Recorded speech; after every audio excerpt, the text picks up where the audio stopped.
Let's get started. So hi everybody, good to see so many of you here today. I'm Nimisha from the Clear Communications team, and I'll be co-hosting today's webinar, which will where we'll discuss our Clear Women's Health project in Derbyshire. So this session is part of our Clear Impact webinar series, which brings together those involved in delivering our latest transformation projects to share their learning and impact of their work. A reminder that today's webinar is being recorded so we can share it afterwards on our website and across our channels and networks. So today's webinar centres on our Women's Health project, which looked at improving women's health services with the aim of providing more personalised care, reducing outpatient follow-up appointments and cutting waiting lists for elective care in Derbyshire. This project was part of our Clear Outpatients programme, which was commissioned by NHS England to help reduce outpatient follow-up and release capacity for elective care. So we'll just take a quick look at who will be joining us today. Great. So we have Dr. Eve Corner, Managing Consultant from the National Clear programme. Lisa Newbold, Senior Clinical Consultant from the Clear programme, and Emma Rees, Senior Clinical Consultant, again from the National Clear programme. And we're very lucky to have the two clinicians from the two sites we worked with in this project joining us today, who will share their reflections a bit later on in the session. So Dr. Erewash, GP partner from PCCO, PCN, and Dr. Rebecca Gladstone, GP partner from Erewash Health Partnership PCN. So thank you all for joining us today to share your reflections and learning. So just moving on to have a quick look at the agenda before we get things started. So Eve will kick off proceedings by giving an overview of the National Clear programme.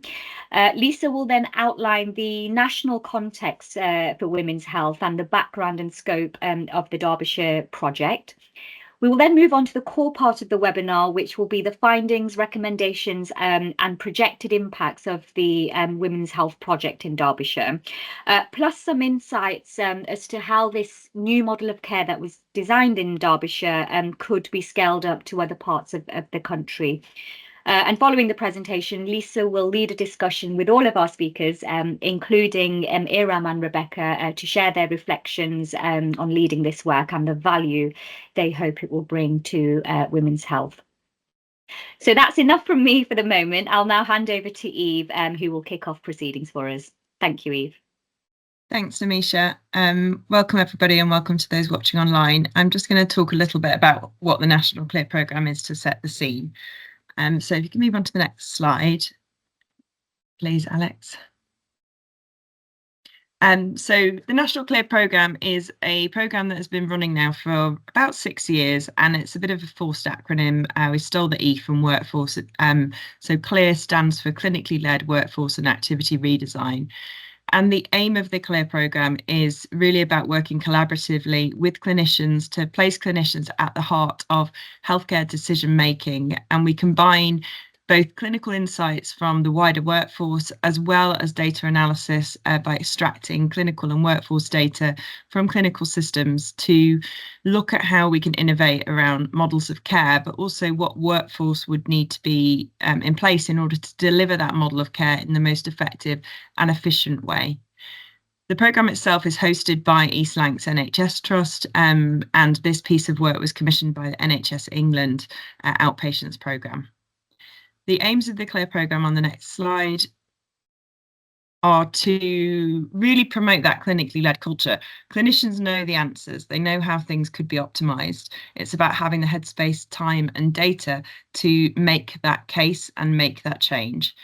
This is what we're all about, harnessing the clinical ideas, the data in order to affect change in a proactive way, develop new ways of working, impart skills in how we work so that those skills can be continued to be used within the clinical, within the kind of frontline staff, and very much push that clinical ownership of the new models of care to ensure that they're implemented and have the greatest impact that they can have for the patient at the receiving end of things.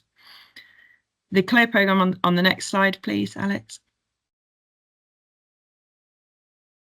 So the CLEAR programme has been around, as I said, for about 5 to 6 years now, and we've done work all over England, and in many different clinical areas. I think this slide might be slightly out of date. We're actually at around 70 projects. We've done quite a bit in primary care, ophthalmology, elective recovery, as well as UEC and critical care. What was really special about this particular project was that it was a system-wide piece with the involvement of 2 PCNs as well as the secondary care trust to really optimise women's health care across the system, making sure that we were having that collaboration between primary and secondary care. But Emerald will talk to that a little bit later. And if you go on to the next slide, please, Alex. In terms of the CLEAR programme, as I said, our kind of primary focus is looking at developing new models of care and new workforce. But we do have we recognise that in order to transform how services are delivered, there's a journey that sites need to go on, that services need to go on, from identifying the issues that they have, to refining and developing the solutions, to rolling those solutions out. So the CLEAR programme itself has 3 key offers. The first is really focused on diagnosis and design of the key issues, and we call that either CLEAR Complete or Compact. Our CLEAR Focus offer is around how you can adopt and establish or develop model of care into a different region or area, or spread that model of care more widely. And our final offer is our CLEAR Implementation offer, which is really the nitty and gritty of getting that model of care up and running. The project that we've done in this situation is one of our CLEAR Compact offers, so it's focused on the design and diagnosis. Next slide, please. This just gives you a bit of an oversight of some of the different offers that we have. So as well as those that were mentioned on the previous slide, we also have an education arm of the company that train people in how to deliver the CLEAR methodology through our CLEAR Essentials and our CLEAR Methods courses, which we can offer more information about if anyone is interested in those. Next slide, please. But focusing a bit more on that first stage, that diagnosis and development of a new model of CLEAR, this is our methodology. This is our core CLEAR approach. The way we do it is through 4 stages. So the first stage is clinical engagement, and this is around understanding the lived experience of people interacting with that service, and that will be anything: porters, reception staff, service managers, clinicians. We'll go and interview staff, as many as possible, and run focus groups and collect that data and analyse it using an inductive thematic analysis approach. We then use those insights to inform our data interrogation. Our data interrogation uses dashboards that are built in a bespoke fashion from data that's been extracted from the clinical services. In this case, it was System 1, I believe, and we extracted 5 years of data, built it into data dashboards to enable us to do an in-depth cohort analysis and really unpick and understand the key issues within the service. We then go through a process of innovation where we bring the insights from the clinicians together with the insights from the data to think, how could things be done differently? These innovations allow us to design new models of care, but also the data that we have enables us to really understand the demand for those models of care. And from that, we do capacity demand modelling to look at how many patients could be seen in this new model of care. And we do a workforce reconfiguration piece, or workforce redesign piece, where we look at what workforce in an ideal world would you need to optimally deliver that new care pathway. And finally, that's brought into a recommendations report with impacts clearly articulated. The next slide, please. So with that in mind, I'm going to hand over to Emma, who's going to give you a bit of the context around women's health, and then we'll talk you through the stages of the methodology that we've followed in this project. Thanks, everyone. Thanks, Eve. So just want to get you started with a bit of the background context from the national perspective and the women's health journey that's been ongoing for the last couple of years now. Next slide, please, Alex. So, I mean, women's health has been a hot topic for a lot longer than the last couple of years, but I think last year was probably the most significant year in terms of Dame Leslie Regan managing to secure £25 million funding for, real investment into women's health and how that might look for the future. So although it's a 10-year plan, we're very much at the beginning of that.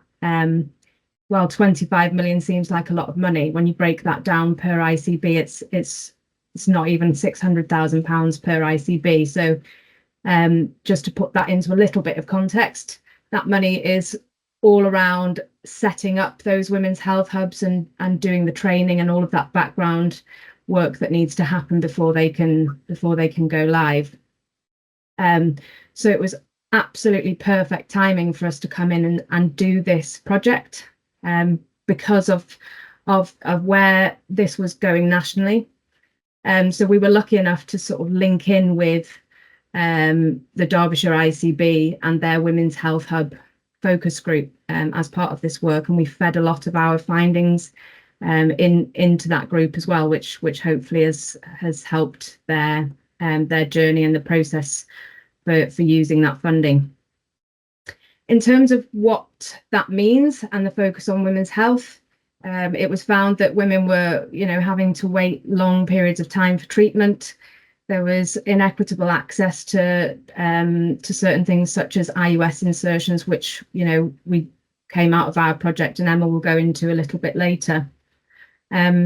So some of the key priorities for this women's health transformation work is around better menopause care for women, better care for menstrual health and gynecology conditions such as endometriosis, pelvic pain, and how women access services and specialist treatment for those conditions, as well as other things such as maternity care and fertility treatment. So next slide, please.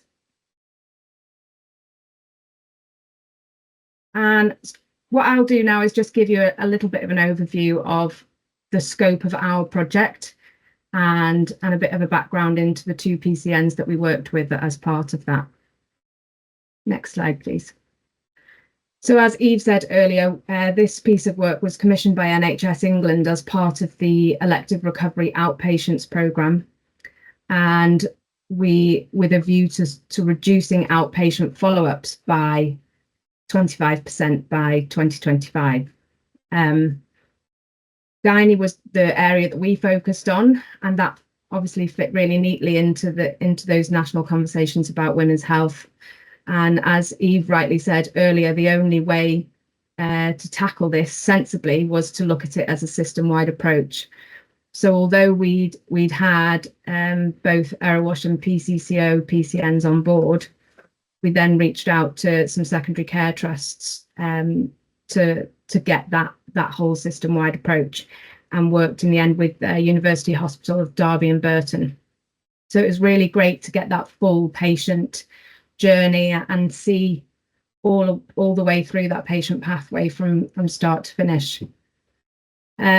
Our aims of the project were to understand those pathways, and when we spoke to the PCNs, particularly Erewash, were having, their main challenges were around those menopause and menorrhagia pathways, and just the sheer volume of patients that were coming through.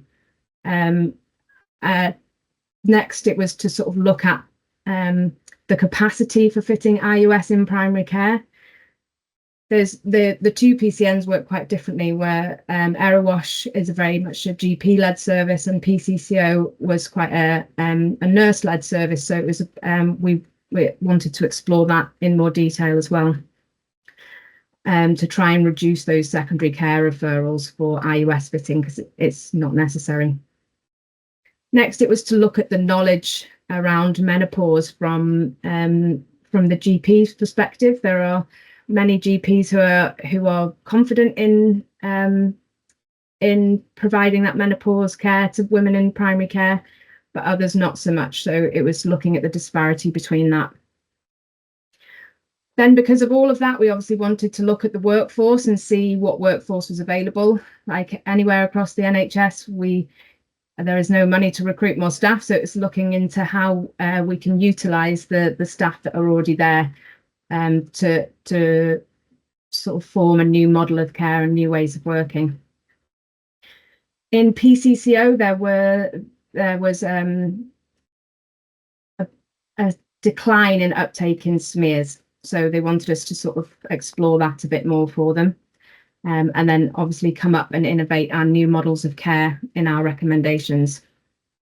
Next slide, please.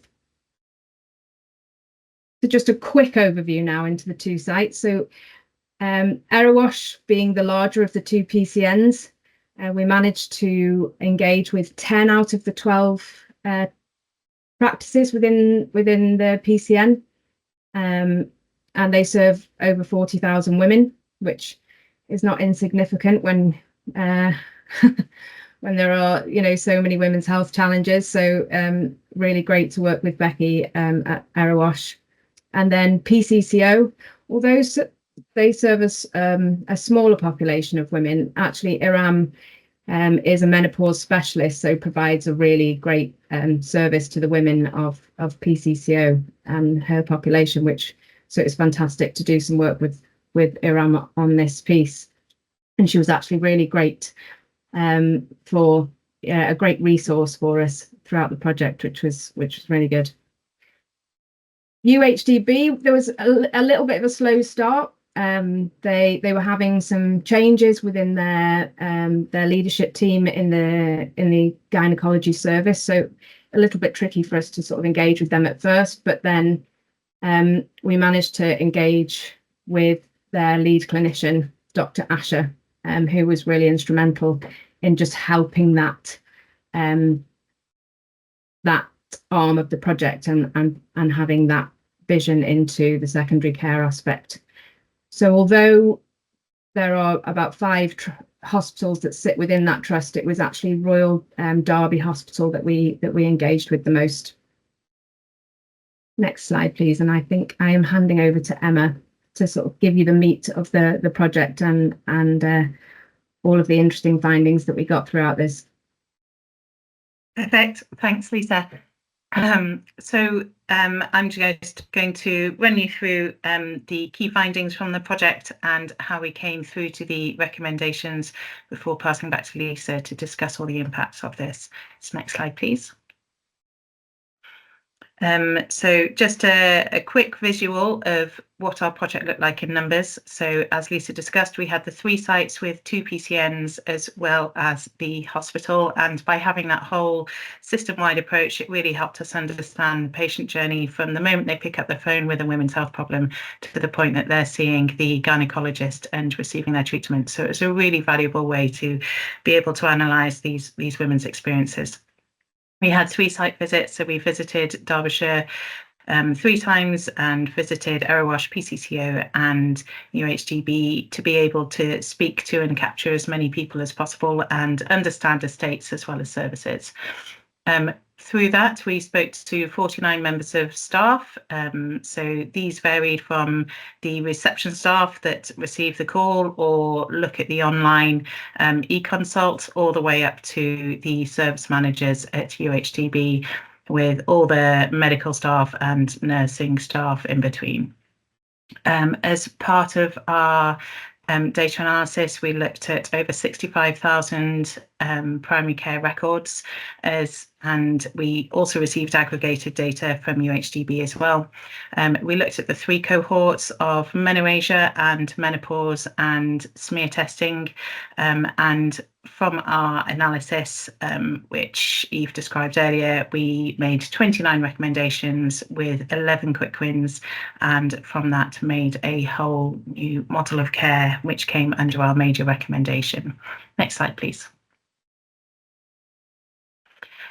So an overview of the data which we collected. So we had the 5 years of data from Erewash and PCCO, as well as a data report from UHDB of the last year in particular, but we also had 5 years worth of analysis of numbers of referrals received to UHDB and number of appointments, so we could see where the trends were lying across all the PCNs, as well as what was coming into the hospital as well, which was really useful.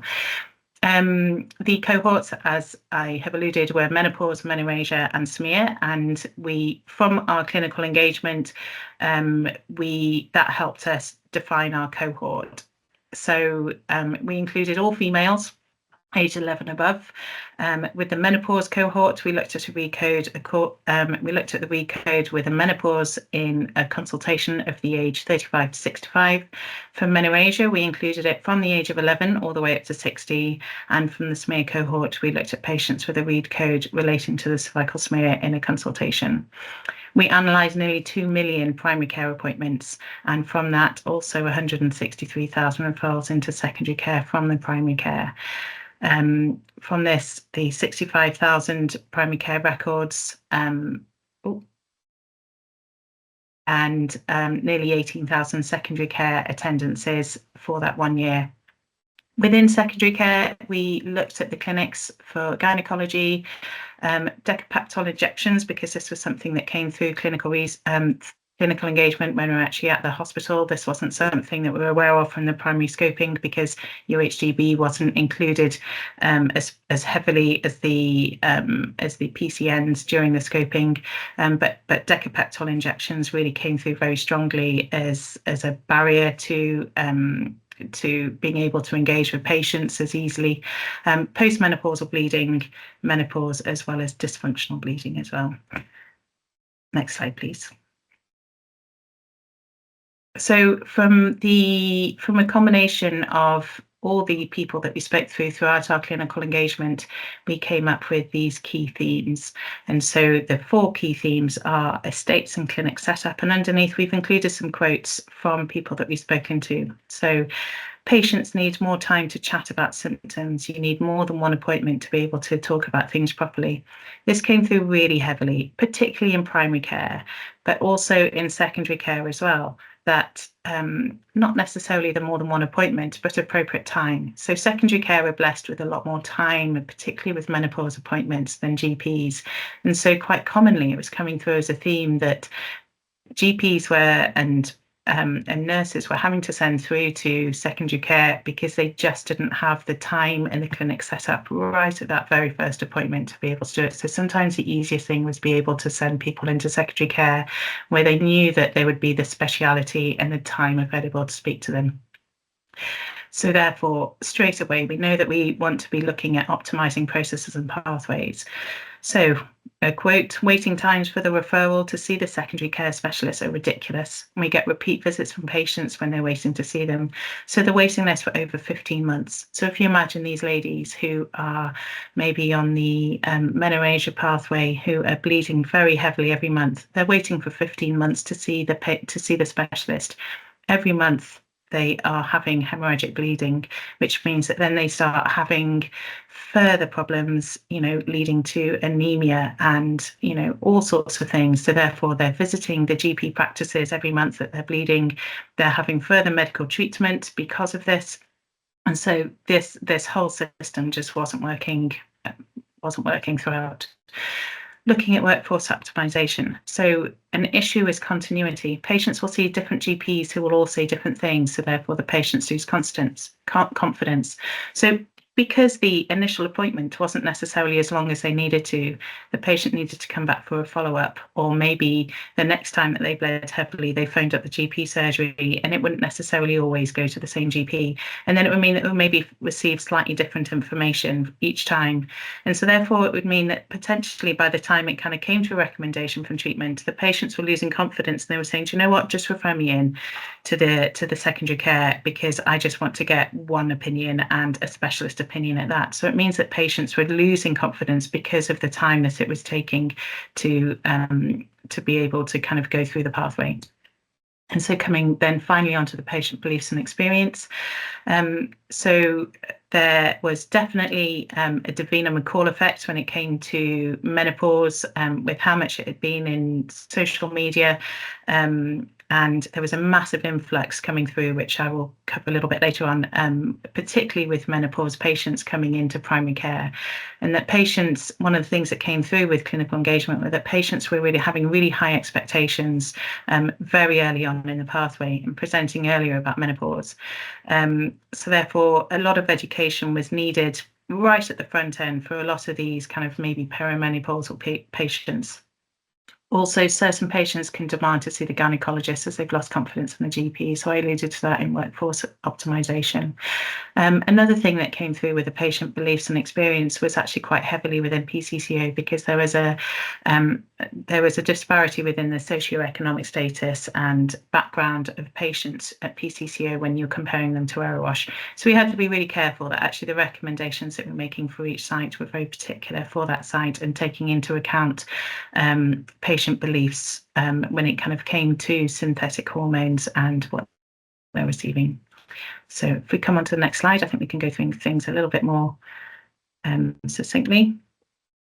So looking at the estates and setup, so I've already alluded to the fact that the appointment durations were insufficient, and that many repeat appointments were required when awaiting the primary or secondary care, particularly for an IUS.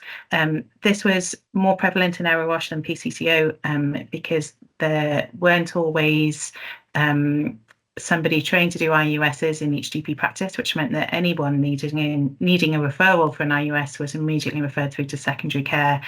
And also the practices where there were IUS fitters were all GPs who were all massively stretched. So it meant that even when an IUS had been identified as the correct treatment, patients were waiting many months for it to happen, which again led to patient dissatisfaction and the referrals into secondary care sometimes.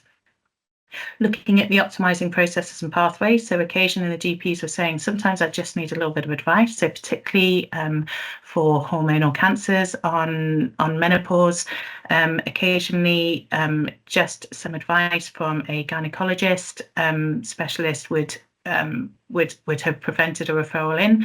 However, the advice and guidance service at UHDB at the time really wasn't working very well, with very inconsistent advice received, and often the advice was just refer in, which wasn't particularly helpful for some of these really specialist GPs already.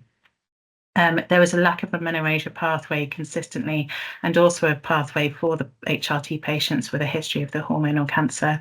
And because of this, it was leading to lots of inappropriate 2-week wait referrals for patients with HRT. So the 2-week wait referrals in UHDB had increased by about 300% a minimum. So it meant that patients were just waiting a really long time because the HRT pathways weren't necessarily being utilised correctly right at the beginning.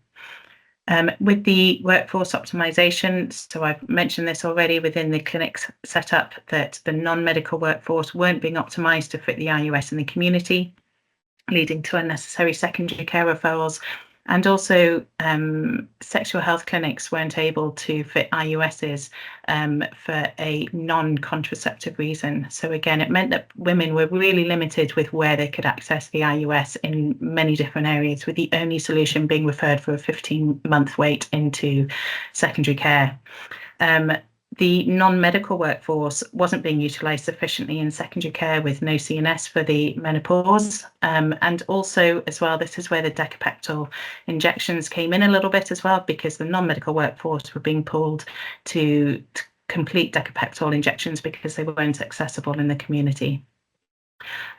We found that primary care patient education of menopause could reduce referrals in, with the possibility as well that that this could be done within a group-based type session as well.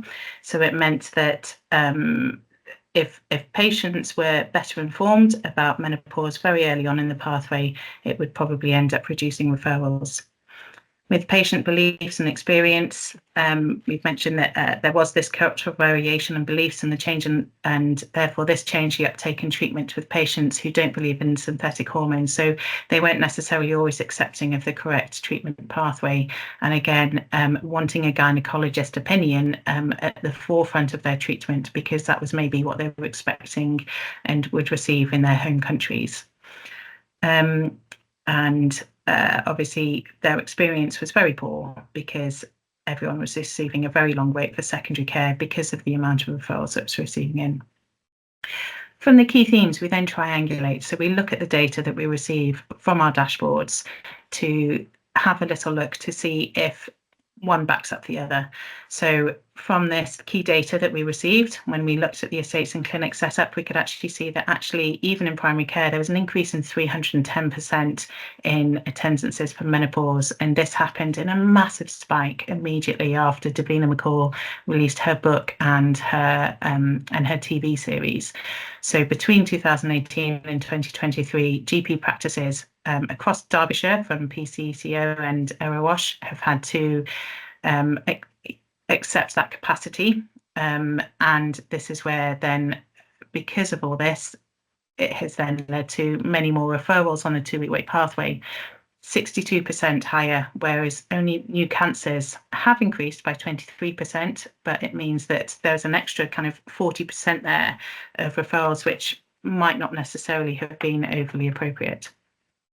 When looking at the optimizing processes of pathways, so we could see from analysing the data, when you compared the average female cohort, 11 to end of life, when you compared it to a menopause cohort and a menorrhagia cohort, you could see that patients who had a diagnosis of a menopause or menorrhagia in their appointment had an average of 4 more appointments in a primary care per year than the average female population. So this was year on year that they were doing it. So this just backs up those claims that patients are having to reattend and reattend because they can't necessarily get the treatment which is most appropriate for them. Another thing which came out of the data, that 20% of the patients were prescribed amitriptyline, whereas only 4% of menopause and 7% of menorrhagia were fitted with the IUSs despite first-line treatment.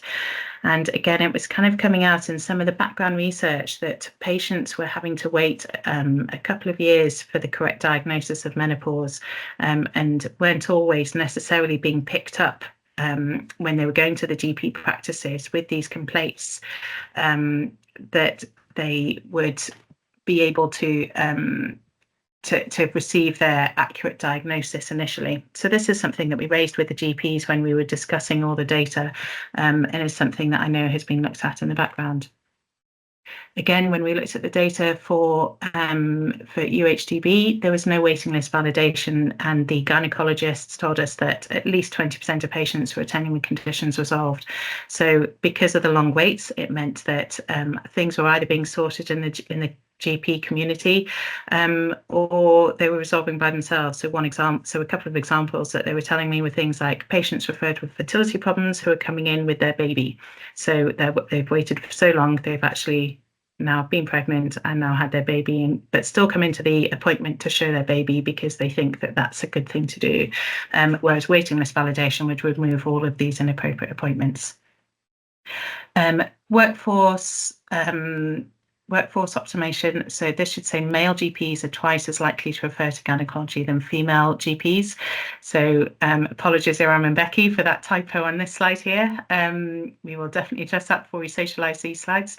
But it's something to really make sure that actually when women are attending their GPs, that actually what we're looking for is that they're seeing the right clinician who will treat them the way that they need to be, rather than maybe that patient needing to come back for many more appointments before their appropriate diagnosis. And I've already alluded to the fact that 1/3 of women wait on average 3 years for symptoms to be identified as their menopause. Next slide, please. So, summary of key recommendations. So after we looked at all this, triangulated the data and did some innovations, these are the key recommendations which we came up with as a team. And when I include the team, I very much include our key stakeholders, so Iram and Becky, as well as many people from UHDB and from the PCNs, as well as different people from the sexual health hubs and women health working groups that we spoke with along the way. All attended large innovation day where we presented findings and had a large think about what we could do. So these are a summary of which recommendations came up. So the primary one was to introduce a women's health hub model. So not necessarily in an actual hub, but more of a model where patients with menorrhagia and menopause are identified at that key point when they phone phone the initial GP practice, and it means that they can see an appropriate clinician with time available. So we did a lot of time analysis through our data collection of how long the appointments were taking, and you could see that appointments were taking an average of over 20 minutes. So therefore, this was where our recommendation came, that actually at that initial appointment, the patient has got the time to be able to see the clinician for a full assessment and management plan. Also, the clinician was going to be someone specialist in a field who would be able to treat and manage appropriately. PCCO are currently doing group consultations for menopause, which was including a lot of education and discussion, which are really well received. So this was something that we recommended that Erewash might consider. And that also that patients can be managed in the Women's Health Hub for the IUS insertion with additional nurse training to appropriately manage the demand rather than requiring a referral in. Waiting list validation, we've already mentioned, would remove immediately about 20% of appointments, which would already reduce the waiting list. But also there was no PIFU, so we suggested rolling out PIFU rather than giving routine follow-ups for patients within the appropriate cohorts. We recommended a co-design of the 2-week wait referral pathways between the GP and secondary care to make sure that the gynecologists feel that they are receiving the correct patients who've received the correct investigations before a referral in, and also introducing a standardised treatment pathway for menorrhagia. Data analysis, it's worth mentioning here, was a little bit tricky to complete because read codes within the primary care data weren't always utilised, I think, as well as they could have been. So it meant that we did look at a few different ways of how to get the correct cohort numbers, and we did do a little bit of back and forth with the key stakeholders to make sure that we were kind of getting as accurate data as possible. So I think when you're coming on to look at women's health across the country and look at comparing, just making sure that the accuracy of recodes is completed. Next slide, please. So we've talked about IUS a lot, and I think this is really important part because it's one of the primary treatment options for both menorrhagia and also as part of menopause management as well. So if you can put this as a real forefront of being able to offer this in primary care very quickly along a patient journey once they have received the appropriate investigations and we know that this is a correct treatment option, being able to fit it imminently would be a really good option for these ladies. So therefore, one of the primary recommendations that we said was training additional staff to fit the IUS, including nursing workforce at Erewash, to appropriately manage the demand across the PCNs and women health hubs. We suggested introducing menopause training to make sure that it's being picked up appropriately, with level 1 training for all healthcare professionals and a combination of level 2 and 3 healthcare professionals per PCN dependent on their size and demand. We considered an introduction of clinical nurse specialist role for menopause. Now, this is an interesting point here because this is one of our recommendations. However, I'm going to put a little footnote to this that actually, if the women's health hubs work really efficiently, it may be that actually that this clinical nurse specialist wouldn't be needed in secondary care if we can really reduce the amount of referrals in as expected, and that actually this clinical nurse specialist role would be better in primary care rather than secondary care. This is partly due to the point below that actually what we wanted to do was implement a gynecologist outreach clinic and advice clinics within the Women's Health Hub. So through clinical engagement, oftentimes it was just coming, I just want a quick check. And so actually, if you had a gynecologist completing these gynae outreach clinics in primary care as part of the Women's Health Hub, it would prevent many referrals in through a couple of different ways. Number one, we included virtual clinics in terms of our recommendations to be able to discuss patients between clinician and gynecologist. We also suggested that the gynae team could do very simple procedures within the Women's Health Hub as well. And the third reason being that then there could be ongoing training. So between the gynecologist being on site, sitting with the Women's Health Hub team, then it would really provide that throughput where that training could then be absorbed back into the GP practices as well. Looking at patient beliefs and experience, so introduce links to the educational workforce and videos on menopause from a general practice point of view right at that beginning appointment. So asking the staff when you're contacting the GP practice to send out the links and give them the opportunity to do that group education right at the beginning would be really helpful, and also written information on the benefits of the menopause on multiple languages to help that understanding on patients who are struggling to maybe access the care because of their cultural beliefs. Next slide, please. We suggested some quick wins as well. So reinstating the cross-system collaboration group between the primary and secondary care. This was something which historically used to happen and then died a little death, I think, during COVID. So actually just restarting it may be fairly simple. Improving the care navigation, so patients being able to send the questionnaire and also the educational material via a text message or email link, which means that then they're coming into their primary appointment prepared, which will then make things easier for the clinicians. Being able to make advice and guidance requests a lot simpler for the gynecologist to receive in secondary care, which means that they're less likely to be able to, they're less likely to respond just by responding with please refer in, because that was one of the things that we really challenged them on when we went into UHDB, that we kind of saying, well, that we're being told that that they're not receiving very good advice back, and their response was, yeah, we accept that. Sometimes it's quicker rather than kind of trying to trawl through the medical history and all the information, that actually it's easier for us to just see the patients and ask the questions themselves. So actually by identifying criteria, then this should improve the advice and guidance requests and responses. Introduction of menopause champions in each practice to really drive that recognition, that early recognition, and prevent the patients from having to attend for a long time before being diagnosed. Asking the ICB to review decapeptyl prescription accessibility on formulary for GP practices to be able to prescribe and administer to help the secondary care clinics. Introduce conversations about menopause into the NHS health check for those over 40 to discuss symptoms, lifestyle changes, again, to kind of help patients identify what might be related to menopause versus what's related to lifestyle. Improve pathway into hysteroscopy clinics. So at the moment, GP practices can't always refer in for routine simple procedures directly to hysteroscopy clinic, which again is another wasted referral into a normal secondary care clinic.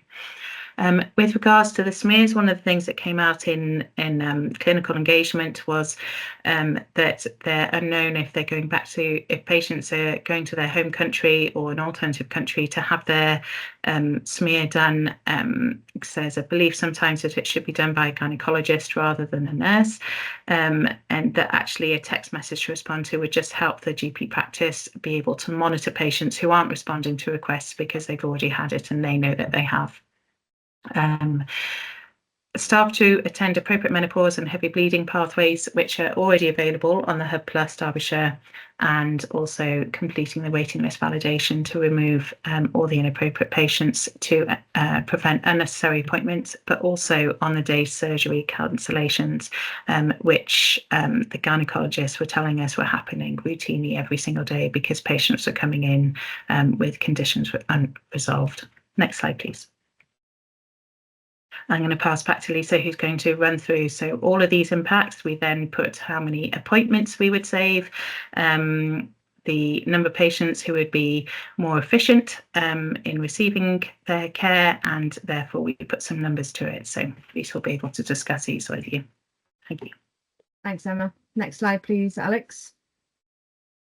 So just a brief overview of what the projected impacts could be if all of that, all of those recommendations were implemented. And I think rather than looking at the money here, it's important to look at the time. If you look there, that we can release over 5,500 primary care attendances, and that's because a lot of the menopause and menorrhagia patients were attending multiple appointments. So if they see the right person at the right time, that could reduce those attendances hugely.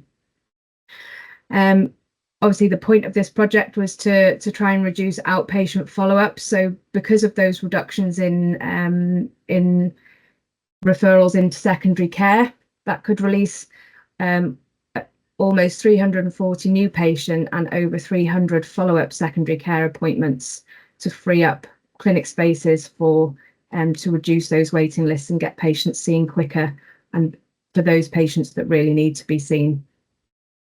The new model of care that Emma alluded to in terms of that women's health hub model has an overall workforce cost for the cohorts that we identified of around 166,000, and that's across both PCNs.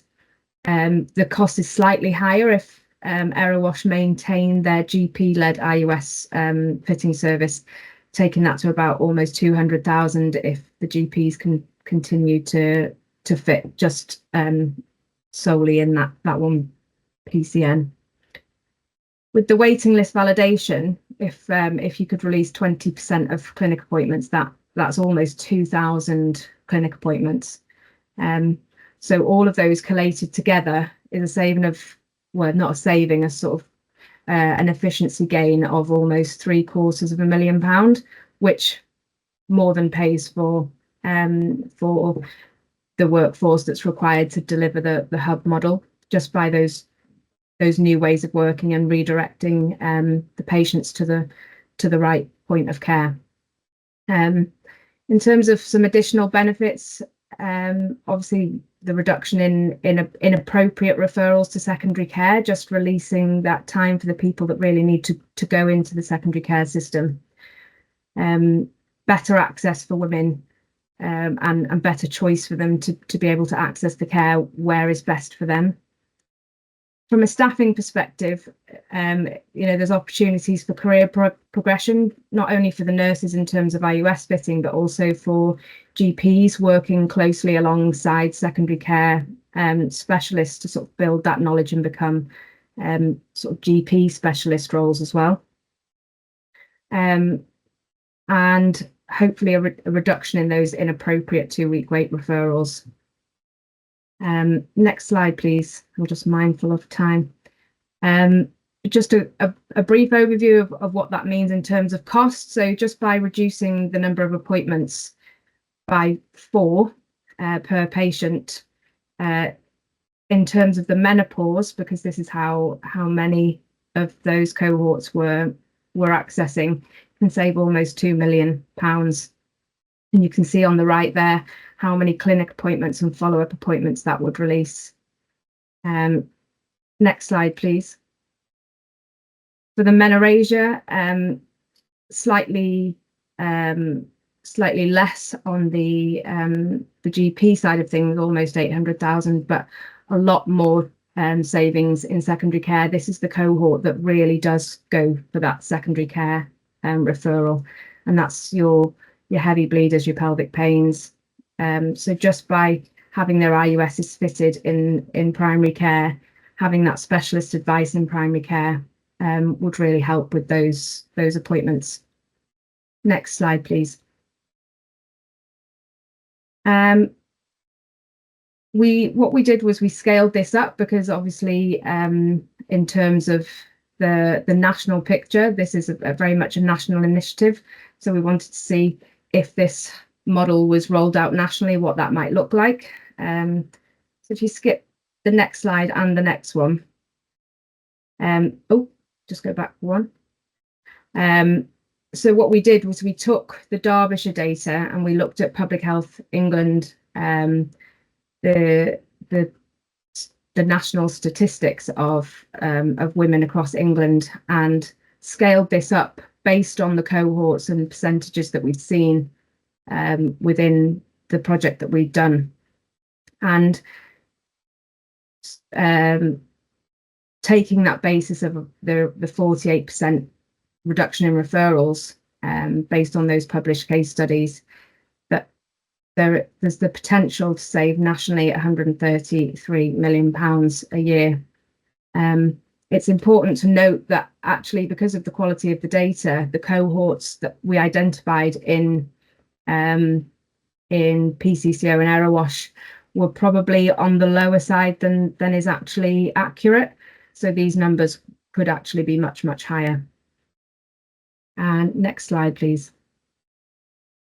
So now, after all of that after all of that, and you've heard all about the work, we now want to hear from our lovely clinicians that we worked with as part of this project, and their experiences on working on the project with us. So I think first to sort of ask you both, what were the key challenges that you found as working as part of this project? We'll come to Iram first. In terms of challenges, as in actually carrying out the project itself, Yeah. I think one of the things was the realization of, I think, how many appointments that heavy menstrual bleeding were having. That was quite high, and you could see that there were quite high returners, and I think that's when it made it clear to me, actually, we are referring these, but they're being managed for a long time by primary care, and there was only so much that we could do, and then they needed a transfusion or their appointment expediting. So that's something that became clear to us, and I did think maybe we should be referring a bit earlier on as well. So that was a highlight for PCCO. Yeah, and I think that probably comes back to that sense of, making sure that patient is seeing the right person at the right time for them, and making sure that their condition doesn't get any worse, and getting those diagnoses earlier so that they can improve. Becky, how about you? So in terms of the actual project itself, I think probably a challenge is just the time to be able to do things like this, because the value that it's going to add, but to be able to ask clinicians, because not just as others that were taking part in the focus groups, to be able to backfill time or that space that's needed for that is probably a bit of a challenge. But the projects were really helpful on being able to support that. And I think the other thing was probably that engagement with secondary care was a challenge at the start, because it was really helpful to have their buy-in with stuff, because that collaborative work into this is the key. So trying to build those relationships, I think, is really important. Yeah, absolutely. And, as we've alluded to, that this absolutely relies on it being a system-wide approach. So we were a little sort of perturbed earlier on when we weren't getting the engagement that we wanted from secondary care, but me and Emma just kept hounding them until they responded to us. And then actually Miss Rasha was fantastic and really engaged, especially as part of those innovation workshops that we ran. Just getting everybody in the same room, I think, was really, really valuable. How did you find the project overall? The fact that it's clinically led, and that myself and Emma have a clinical background. Did you find that helped, or? You definitely knew where we were coming from, so no, that definitely helped. I actually really enjoyed it, because it was a big step back and an eye-opener for me to see what we're actually doing. Yeah, I don't think if you weren't clinical it'd work quite as well, because you've got that bit of understanding, and especially about the challenges that we face in primary care and secondary care, because you've got that knowledge and background that really helps add, so you're not having to explain everything from a start position. Yeah. So thinking about the future then, Iram, before the call started, you were sort of telling us some exciting news as to where you're already going with this and the work that we've done, and some positive steps that have already been taken. So would you like to share? Yeah, so small win in house, we used to have 10-minute appointments. Women would come, we would just speak to them, and then maybe another 10 minutes to examine, and then a third appointment to see the nurse for their contraceptive, their hormonal treatment. But since this project, and it was clear that it could be between 15 to 20 minutes, now we're doing double appointments with women with menstrual issues. So it's the same person examining, doing the swab. So we've cut back on that one appointment. So we've definitely noticed, and patients have fed back to say, they feel like they're being sorted as well. There's a plan rather than you coming and going. So that's been really positive and taken up by others in the practice when shared. And then also the ICB have also taken an interest with those working on the Women's Health Hub with regards to this project. So hopefully, with some of the ideas, we can take that into that as well with the development of that.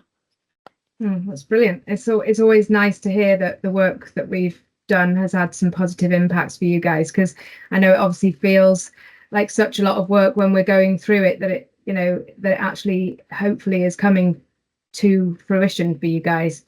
And Becky, I know that your practice manager Rakesh has been having lots of conversations with the ICB in how to take these recommendations forward and start trying to work towards these Women's Health Hub goals. Yeah, I mean, this project led to me being able to do an NHS England pilot with validation waiting list for gynae and Erewash as well. And it was actually 37% of patients that could come off that, so a lot higher than were actually predicted in this. And from that, I was able to have a meeting with Mr. Asher and discuss those patients that needed directed procedure hysteroscopy that was sorted immediately. So starting to think about how we can work in that collaborative way. The next step now is that time and financial resource to be able to continue it, which is where those conversations with the ICB are coming in. So hopefully this, combined with all the other stuff that we're doing locally, will really help drive it forward. Yeah, that's great. Well, thank you very much for joining us today and sort of giving your insights into the project. It was, you know, it's lovely working with you both. And I think I'm handing back to Emma now for any Q&As at the end. Not that we've got huge amounts of time, apologies. Yeah, I haven't found anything in the chat so far, but this is an opportunity if anyone would like to raise their hand if they have any questions about the project, either what we found or anything about CLEAR itself as well.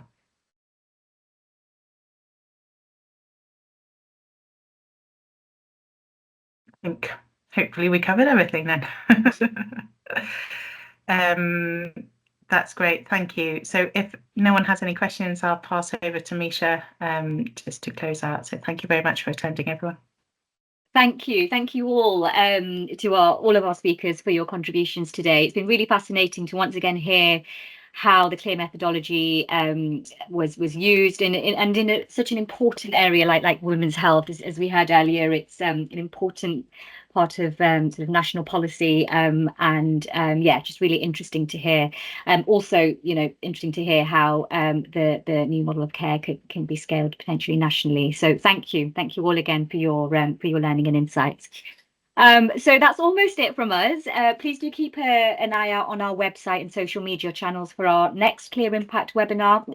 We should have something over the next month or so. So please look out for that date, as I say, on our website and social media. And then just finally, for more information about the CLEAR programme, including further case studies of how the CLEAR methodology was used in all of our projects, please do have a look on our website, www.clearprogram.org.uk, and please do get in touch with us for if you do have any other questions, or if you would like to talk to us about how CLEAR could be used in your organisation or system or service. We'd be more than happy to set up a call. So our email address is there, info@clearprogram.org.uk. Thank you all once again for your time today, and I hope you have a great afternoon. Thank you.